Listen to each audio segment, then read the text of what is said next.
You want to get your cameras out for this one. As Kaharoa folds back into the forest. Kia ora!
Move back, nobody keep on. Move back, stay here.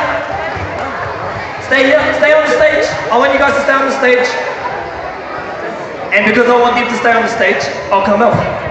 Ladies, gentlemen, parents, teachers, whānau, give them a round of applause. And the standing ovation.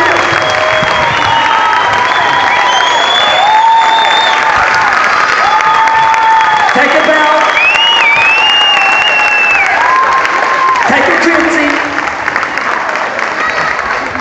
Kia ora tātou.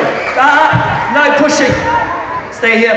Te whānau, as you are all standing, we're going to sing our himene, something different, he honore. And then we're going to hand the microphone over to Whaia Hana, who's going to take us for our final karakia. Here we go. Tai ho whānau. Toru. Wha. He ho he karoia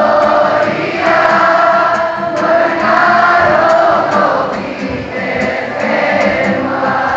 Sing louder, adults. Haka